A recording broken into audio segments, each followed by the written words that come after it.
ایک حالیہ زمانے کا واقعہ ہے اور ایک اچھی کتاب بھی ہے، تحریک فاطمی کے نام سے اردو زبان میں کتاب موجود ہے،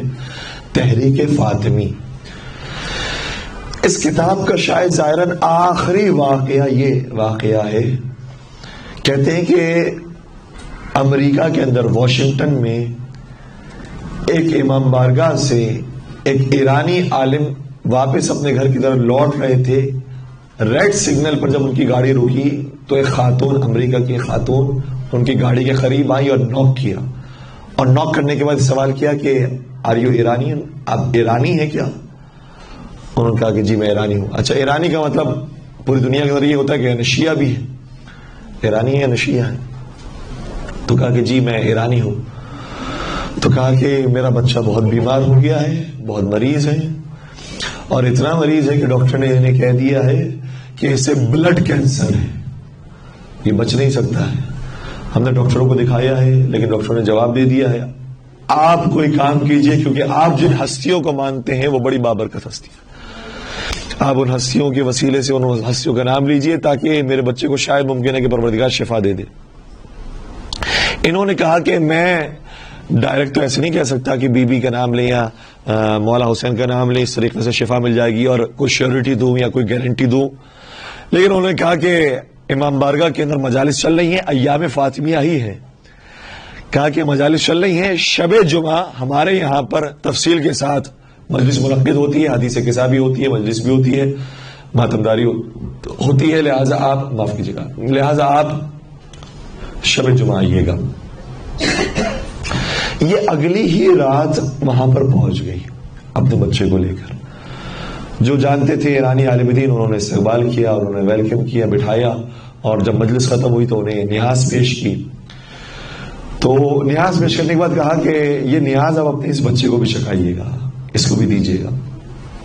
انہوں نے کہا کہ یہ اس کو بلڈ کینسر ہے اور ڈاکٹر نے منع کیا ہے کہ یہ کچھ کھا نہیں سکتا، اس کو میں کچھ دے نہیں سکتی، اور یہ کچھ کھاتا ہے بھی نہیں۔ کہا کہ نہیں، لیکن پھر بھی آپ کچھ ایک چھوٹا سا بھی ذرہ آپ نیاز امام حسین کے سے دے دیجیے، انشاءاللہ امید ہے کہ مولا کے صدقے سے شفا نصیب ہوگی۔ اس وقت تو وہ نہیں کھلا پائی،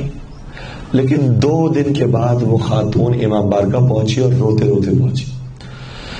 اس ایرانی عالم دین نے جب اسے روتا ہوا دیکھا تو سمجھ گئے کہ لگتا ہے کہ اس کے بیٹے کا انتقال ہو گیا ہے، آئے قریب اور انہیں تعزیت پیش کی، خدا انشاءاللہ غریق رحمت کرے، خدا حوصلہ دے، صبر دے، انشاءاللہ وہ اچھی جگہ پر ہوں گے۔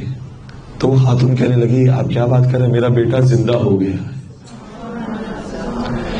میرے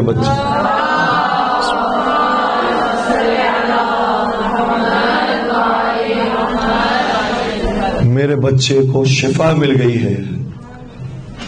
اور ایسے ہی شفا ملی کہ جب میں اپنے بچے کو لے کر گئی ہوں اور نیاز میں نے آپ سے لی ہوئی تھی، تو جب میں اپنے گھر میں پہنچی تو میں نے کچھ کوشش کی کہ ذرہ برابر بھی اس کی منہ دہن میں چلے جائے تو کافی ہے۔ جیسے ہی وہ اس کے دہن میں گیا، گویا اس کے بدن کے اندر ایک انرجی آ گئی، اور اتنا جلدی اس کے اندر ریکوری پیدا ہوئی کہ بہت جلدی ٹھیک ہو گیا اور اپنے پیروں پر کھڑے ہونے کے قابل ہو گیا۔ یہاں تک کہ میں انہی دنوں کے اندر اسے ڈاکٹروں کے پاس لے کر گئی، اور ڈاکٹر کے پاس لے کر جا کر کہا کہ بھائی آپ نے تو کہا تھا میرے بچے کو بلڈ کینسر ہے، یہ تو ٹھیک ہو گیا ہے، یہ تو صحت مند ہو گیا ہے۔ تو ڈاکٹروں نے اس کی پرانی رپورٹس پڑھی اور اس بچے کو دیکھا، کہا کہ لگتا ہے حضرت عیسیٰ نے اسے شفا دے دی ہے۔ لیکن یہ سمجھ گئی کہ حضرت عیسیٰ نے نہیں، حضرت عیسیٰ بھی جس در پر آ کر گدائی کریں،